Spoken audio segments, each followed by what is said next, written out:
everybody, Diana here. Welcome to the second in my series of hormones to control weight. This video is going to cover the hormone leptin. Some of you may have heard of this hormone, some of you may not, but we're going to cover it so you can see and decide for yourself if leptin is an issue for you.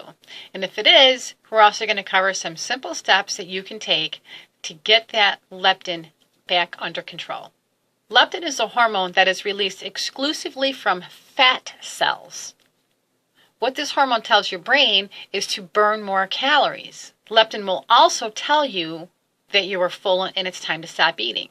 So think about this. If this is released exclusively from fat cells, then it stands to reason that the more fat cells you have, the higher your level of leptin.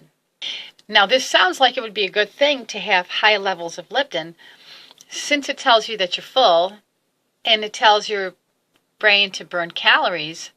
However, what ends up happening is when you have too much body fat that is creating too much leptin, you become insensitive to that leptin.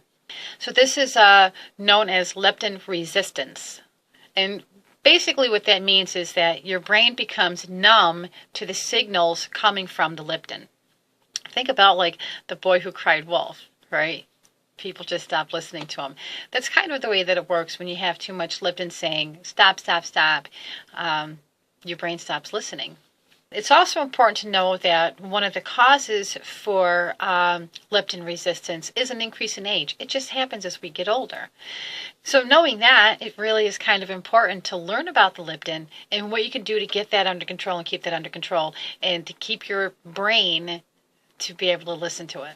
So one of the things that happens through leptin resistance is you become immune to it, right? And as you become immune to the leptin, your body begins to think it's starving because it doesn't get the signal that it's full. Now, to compensate for this perceived threat of survival, your metabolism will slow down. And then your brain sends out constant hunger signals. It'll increase the ghrelin that we talked about in the last video. And this will force you to eat high-calorie foods specifically. I mean, there's one thing with our bodies forcing us to eat food, but it's another thing when our bodies are forcing us to eat high-calorie foods. And this happens when your brain perceives a state of starvation. Then it wants a lot of calories to store that as body fat for fuel later. It's a survival thing. So that's what happens when we become immune or leptin resistant. So we'll just go right into what it is that you can do to help balance your leptin if this is a hormone that's out of whack in your body. Like so many other hormones, leptin resistance can be combated through proper diet, exercise, and proper sleep. Fortunately, it's not a whole lot of exercise that you have to do. I'm not done with that. A lack of sleep is going to lower your leptin and increase your ghrelin, causing you to eat more, and not just to eat more, but to eat more of the foods that you really don't want. High-calorie foods, sweet and fatty foods that will in turn cause more of the problem with the ghrelin and the leptin. So one of the things that you want to do to help keep the leptin working properly is to get enough restful sleep. Remember, I said in the last video, 7 to 8 hours of uninterrupted sleep. If you fall asleep with the television on, if that's something that you have to do, I get it, but set the timer so that it gets shut off shortly after you know you're going to fall asleep, so that you can be sleeping in dark and in silence, so you can go into that deep state of rest. And that is when your body processes these hormones properly. Okay, food-wise, what can you do? Because you know me, I'm all about add. So food-wise, you want to pack your diet with a whole lot of foods that are high in antioxidants. So antioxidant-rich foods such as berries and green vegetables and red vegetables will help to start getting this leptin under control. It's gonna help to get your brain to start listening to the leptin. Other foods to include would be foods that are high in the omega-3 fatty acids. And you want foods also that are high in EPA. Can I pronounce what that is? So foods that are high in the omega-3 fatty acids and EPA, you're looking at wild salmon. Don't eat the farm salmon. Ugh. It just tastes bad too. And it's not as good for you, not nearly as good for you as the wild salmon. Wild salmon is much better for you and it tastes a whole lot better.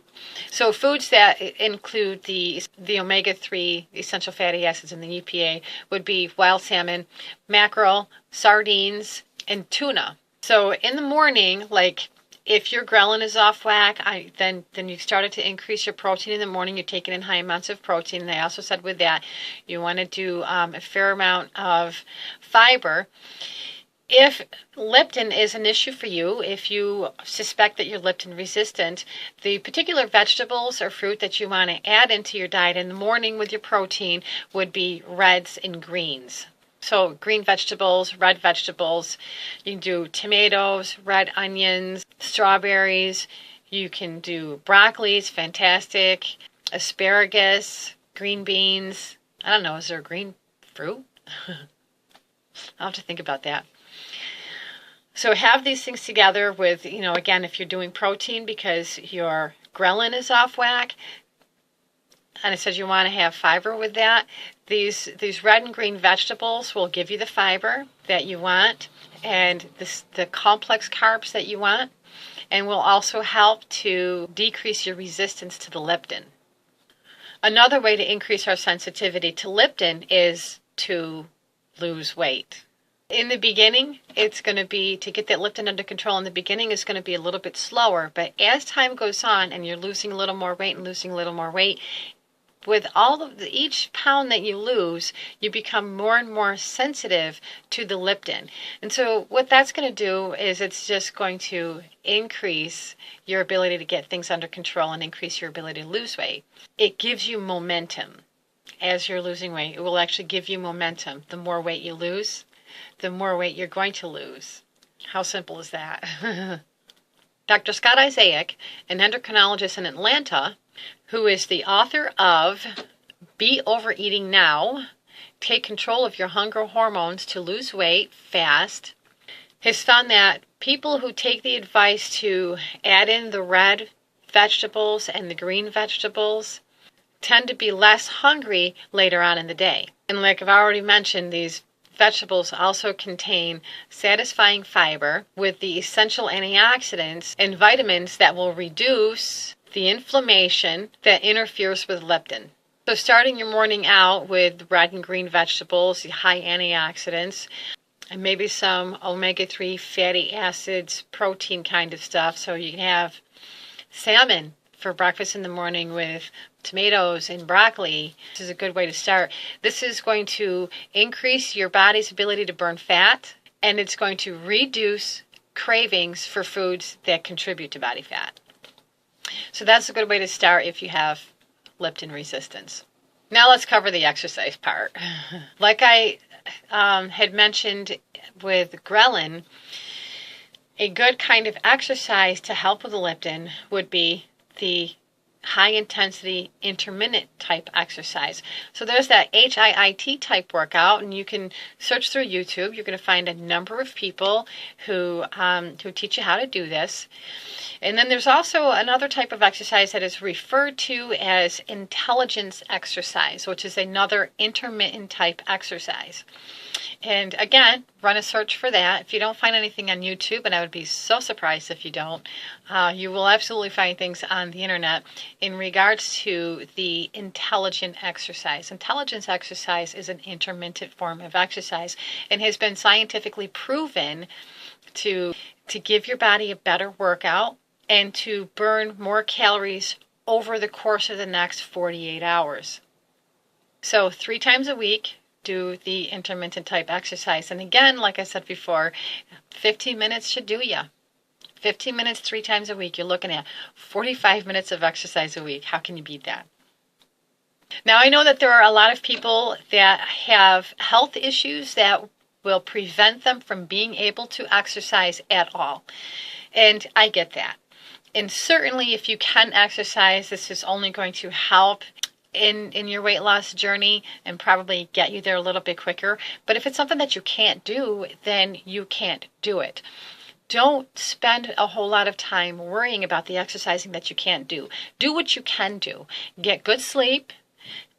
Add the foods that you need to add, and this is going to get you started. And as you're losing weight, your body's going to get in a better and better condition, and eventually you're going to get to the point to where you can begin to start adding in exercising that will help, and then you're just going to probably move along all the faster. It's going to perpetuate your weight loss. So don't spend a whole lot of time concerned about what you can't do to get your hormones under control. Focus on the things that you can do. If it's leptin that's your problem, then you want omega-3 essential fatty acids, you want the EPAs, you want high antioxidants, you want antioxidant-rich foods, fruits and vegetables. They're specifically green and red. You add these and you begin to get your levels under control. Sleep good, and you're going to get your levels and your sensitivity to the leptin under control. So you can begin to get it to work for you rather than against you like it has been doing. And when you can begin to start adding in the exercises, that's when you do that. That's when you worry about that. But in the meantime, we've got control over this. We still might not have control over our cravings for a period of time when we first begin to work our hormones. Remember, we have to work with them and not against them. So that's why we want to consciously add things in rather than consciously take things out. Because if we consciously take things out and our hormones are not all 100% balanced yet, you're going to have these cravings, you're going to cave, you're going to have negative thoughts, beat yourself down. It's just going to be a mess. Don't do that. So we're not focusing on what we're taking out. We're focusing on what we're adding in. But don't worry about the foods that you shouldn't, quote unquote, shouldn't be eating. You're going to decrease that automatically. As you're getting the levels of your hormones straightened out in your body, automatically your cravings for these foods are going to decrease. Your body's desire for these foods is going to decrease. So when we work together with the hormones rather than against the hormones, we will not cause an increase in our fat set point, which we don't ever want to do.